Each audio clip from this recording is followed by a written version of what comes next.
Hello, everybody. It's Dave Neal, stand up comic and host of Bachelor Nation News. Tonight is the second of 2 nights in a row with Bachelor content, the Women Tell All. And oh boy, are they going to tell. Jess is already telling. She says she wishes she told Zach that it felt like talking to him was like talking to a wall. That's, of course, her exit interview, how she felt leaving the show. Zach stole the glitter right off of Jess's clavicle, and no one ever does that to our Jess. So I'm going to share 3 different clips. The final one here will be her weighing in on her sort of conversation with him and what she kind of sees in hindsight. She's such a kind person from all that we can tell here that she doesn't really lay the dagger on Zach, but we get a little bit of information nonetheless. All right, let's get into it. Hit the like button. Don't forget, you can subscribe to the Patreon, patreon.com/Dave Neal. Tomorrow is going to be the day you want to subscribe. I'll be back at my home studio. I'm going to have all the extra content, sharing behind the scenes clips, videos, all the jazz. So get over there for that. All right, before we get into what she has to say about teasing the Women Tell All, Kelly Flanagan was the guest host. So let's see what she has to say on her introduction here to, I guess, is this a clickbait podcast or Bachelor Happy Hour? I really can't tell at the point. They're branded completely the same. Talked about like any of this stuff for a while, but yeah, so coming on, it's been a wild, like, I don't know, what has it been, like 3, almost 4 years, but yeah, we came off, I was, became best friends with Kelsey Weir and then Victoria Fuller. So me and the girls had a good 1.5 years of just going out and living our absolute best lives. Woo. Coming off the show. And then as of recently, we've all gotten into relationships, so we haven't seen too much of each other.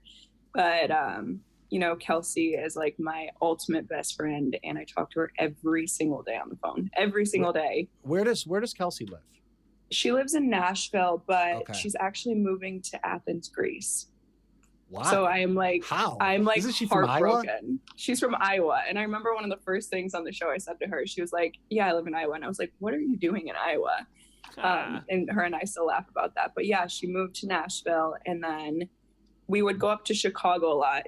I'm from Chicago originally, but she met one of the guys that plays on the Bulls, and she started dating him. We all started hanging out. He's like one of the sweetest guys in the world. He decided to go overseas, so now he's playing in Athens, Greece, and she is picking up all of her stuff in Nashville, moving it to his place in Arizona, and then she's moving out to Greece for like the next 1.5 years. Look at that. So Kelsey Weir update. Very nice. Of course, she was the one who chugged the champagne and it busted all over her face. Very interesting. Hey, look. Hey, anyone who plays professional sports, anyone who gets paid to play professional sports, it's impressive. I'm assuming you have the NBA, then the D League, which is for the rookies. But if you're like on the fringes of making it in the NBA, I think you play in Europe. I think there's really big leagues over there. So hey, why not? I mean, my wife got stuck marrying a power recapper here. I bet she wishes she could be with the guy who sent her to Greece. All right, either I just have greasy hair, a different type of grease. All right, here's what Jess has to say. Yeah, and can you imagine Kelsey's boyfriend now, like or I don't think they're engaged, right? But for Kelly Flanagan, if she gets engaged to Pilot Pete, now he has to worry, thanks to Ivan Hall, about buying an engagement ring and a new car. If you didn't catch that last video, go back and watch it. But it's like, boy, can we all just hey men, can we unionize? 1 carat ring max, no car. All right, you gotta, what are you gonna get her for next year's anniversary? You know what I mean? You're gonna be like, well, I got you a new wheel cover for your car. She's like, that's the best you could do. You bought me a car last time. You don't get me, Louboutins or whatever. Okay, here's what Jess has to tease about the Women Tell All reunion. Probably a bunch of nothing, but let's listen anyway. Tell All is next week. Which is tonight. How was it seeing the girls? Who are your like best friends from the house? Yeah, so I got so lucky. Everyone is so sweet. The girls that I talk with pretty much every day is Kat, Ariel, Gabby, Katie, and Jen. And so it was very exciting to see, the ones that were there. But it was fun. It was very chaotic. And the filming was chaotic? Yes, it was chaotic. By the way, listen to that. Listen real closely. I have my audio turned up. Was somebody typing on their computer while they were recording this? Have a listen. the ones that were there. But it was fun. It was very chaotic. I think Kelsey's on her computer. I'm sorry, Kelly. I think Kelly Flanagan. Can we get a shot of Kelly's computer? Is she multitasking work and podcasting? Gosh, I got to tell you, I didn't make this video to bash on Bachelor podcast, but can you? I mean, what the hell is going on over there? Where I can hear better quality of people making noises. This is the sound I heard. Oh, geez. You know what? I just I clicked out of it. Anyway, that was a stupid video anyway. Let's go to the next one. You're going to watch it tonight. What do you think went wrong, and when did you start getting vibes that, something might be a little bit off? Yeah, so it happened very quick. Throughout the whole journey, every conversation we had, he would reassure me and tell me how confident he was with me, and we would have great conversations, and I would always leave walking away so happy. And when you're in an environment where these women are going on dates with him and come back even like Kelly Flanagan's still texting on her. I mean, look, I'm not here to accuse somebody. Maybe she's just got fingernails on the ground.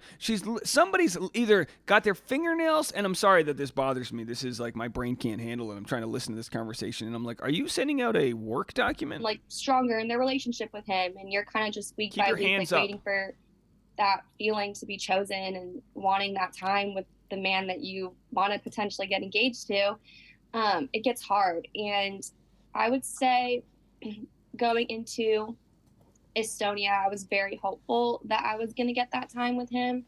And when it didn't happen, it was confusing. It was like there was no actions following the words that he was giving me.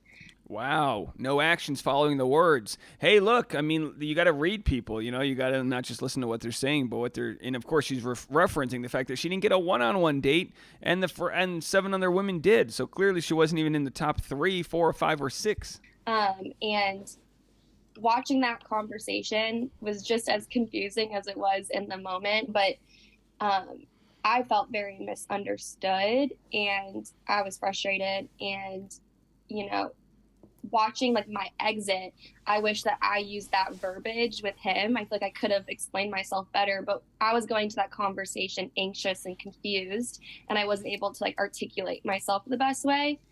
And honestly, I thought you were pretty straightforward. I understood. Yeah, but I do. I'm with Kelly Flanagan on this. And by the way, it could be Joe that's the one texting. Or I don't know who it is on the keyboard here. I'm with Kelly Flanagan. I thought Jess was as clear as could be. She's as clear as the morning sky here in Bali. It's actually kind of foggy, but I think she was clear with her intentions. And I think Zach was the one who, of course, was like, "Why do you want a one-on-one?" And she's like, "Because I want quality time, you knucklehead." I agree with you, because when I remember that scene specifically when you were in the car, I was like, I wish she would have said that to him, because it made perfect sense. I think like at the end of the day, like, I think he was confused what I meant by quote unquote a one-on-one. What I meant was quality time, but I think, well, he's an idiot if he didn't realize the difference. What are you going to get, quality time at a rose ceremony? My quality time is hanging out with 22 of my besties and the guy that we're all trying to make out. To him, he was getting confused, but at the end of the day, like, if he was my person, he would have taken that time to help me articulate my feelings and help me and like get to a place where we both can come to an understanding. It just felt like I was like talking to a wall. He wasn't listening to me. It felt like I was talking to a wall. Wow. Everything I was saying was just like wrong. And and that's the name. That's the name of the game. Is that he kind of makes people feel wrong for feeling that way. He's made some people feel wrong for being an influencer. He's made people feel wrong for relating to working in sales when they got COVID. Like, he's kind of jockeying to give he's basically making it so that he gives himself a reason to break up with these people. I think, not to cut you off, but I think I personally, and I could be wrong because I'm not Zach, but I do think he gets in his head a little bit when he thinks that somebody could potentially be there for the wrong reason. And I think you saying, I want a one-on-one time, instead of him taking that as she wants to spend some quality time with me, I feel like he was taking it like, oh, does she just want more airtime? Yeah.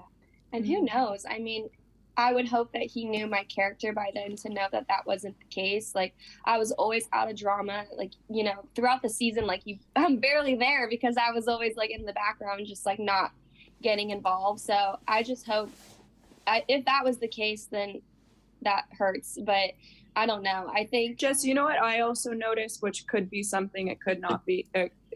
When I was on, I remember there was a time, and like sometimes you have to put yourself in like the lead shoes, and I don't have that experience, but I remember I would like. Kelly hasn't been in the lead shoes, but she's been in the lead bed. Am I right? I mean, come on, she's dating the guy. Go and talk. She's been in his cockpit, if you know what I'm talking about. All right. She's on the Mile High. Okay. To Peter, and you know, you only get respectfully a certain amount of time to talk to them, but they're talking to so many different girls that, like, if he's coming off, I remember he was coming off a really, really bad conversation with someone, and she was like bawling her eyes out. I'm not going to say her name, but bawling her eyes out. And then like she leaves the room, I walk in, and he's like has to switch his vibe and his energy. And it's like, I sympathize with the leads on that because it's not easy to do.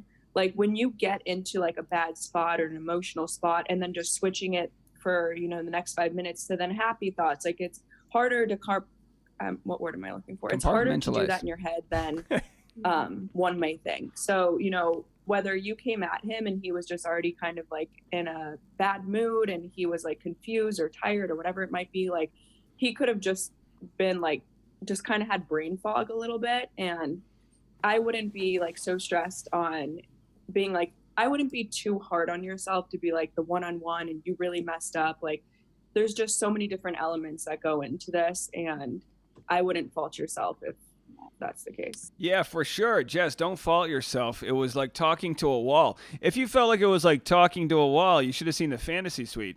You'd be bored. Hey, look, there's someone out there for him. And it wasn't Jess. Jess is glittery, both physically with the glitter, we make fun of the shimmer, but also like her aura. She needs a guy who, I mean, I don't know who she needs, but you would think a guy who could pick up on her mannerisms. And for Zach to even consider that she might have been there for the wrong reason is hogwash, in my opinion. All right, we got one more video coming your way. Hannah Brown on a great interview with a doctor talking about therapy. That's going to be up next. Make sure to hit the subscribe button. I'm going to give that to subscribers only. So double check that you're subscribed right now. You'll get that video right after this.